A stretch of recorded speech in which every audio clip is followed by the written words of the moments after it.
बेटा राम, बेटा राम, राम, उठो राम। कौन हो? मैं मोहनदास करमचंद गांधी हूँ। मोहनदास करमचंद गांधी? महात्मा गांधी? हाँ बेटा, लोग मुझे इसी नाम से ही पहचानते हैं।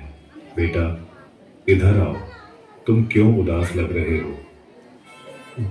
बात यह है कि कल आजादी का पर्व है और मुझे कल स्कूल में उसके बारे में कुछ बोलना है। ये मैं क्या बड़ी बात है, आजादी के बारे में कुछ बोल रहे हो। लेकिन बापू, क्या सच में हम आजाद हुए हैं? तू ऐसा क्यों बोल रहा है? चलिए बापू, मैं आपको कुछ दिखाता हूँ। देखिए बापू, उस घर में। मम्मी पापा, मुझ पर थोड़ा रहम करो प्लीज, मुझे आगे पढ़ने दीजिए। मैं आगे पढ़ना चाहती हूँ और डॉक्टर बनना चाहती हूँ। बस बेटा, आपने बहुत पढ़ लिया। हमारे समाज में लड़कियां इतना पढ़े यही बहुत बड़ी बात है।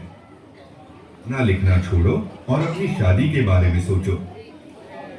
मुझे पढ़ने लिखने की और मेरे सपने पूरे करने की भी आजादी नहीं मिलेगी?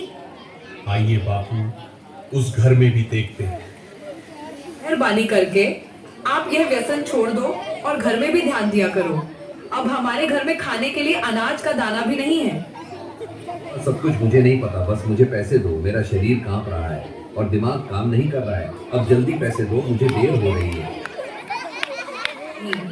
यह पैसे मैं नहीं दूंगी, ये तो बच्चों की किताबें लेने के लिए रखे हैं।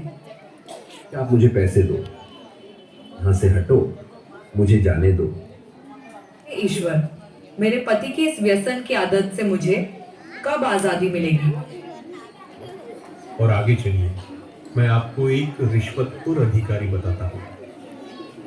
अब कई दिनों से मैं आपकी ऑफिस के चक्कर लगा रहा हूँ, अब तो मेहरबानी करके मेरा काम कर दीजिए।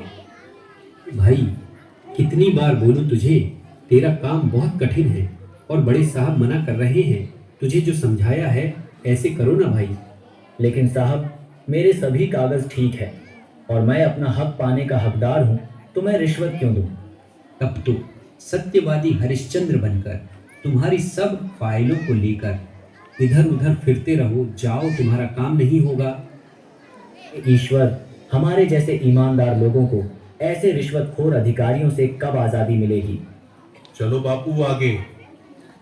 भैया, ठीक से तोल माफ किया करो। गेहूं और चावल तो मिले, पर दूसरी चीज कहाँ पर है? भैया, आपको जल्दी आना चाहिए ना, बाकी सामान तो सब खत्म हो गया है। आगे से ही कम सामान आया था, उसमें हम क्या कर सकते हैं? आपने तो कल ही सामान देना शुरू किया है, तो खत्म कैसे हो सकता है? अरे यहाँ से निकलो भैया, और लोग भी लाइन में राह देख रहे हैं। आपको जो शिकायत है वह बड़े अधिकारी से जाकर करना। हे भगवान, हम गरीबों को ऐसे अनाज की तस्करी करने वाले लोगों से कब आजादी मिलेगी? है ना बापू आपने?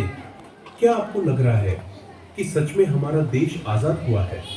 आज के समय में भी लड़कियों को पढ़ने की आजादी नहीं है। आज के समय में बहुत सारे लोग व्यसन के अधीन होकर अपने घर की जिम्मेदारी को भूल रहे हैं। यहाँ पर सरकारी अधिकारी भी रिश्वत लेकर अपना काम करते हैं। अनाज बेचने वाला भी अनाज की तस्करी करके गरीबों का अधिकार छीन रहे हैं। क्या हम सच में आजाद हुए हैं? हमें देखनी है आजाद।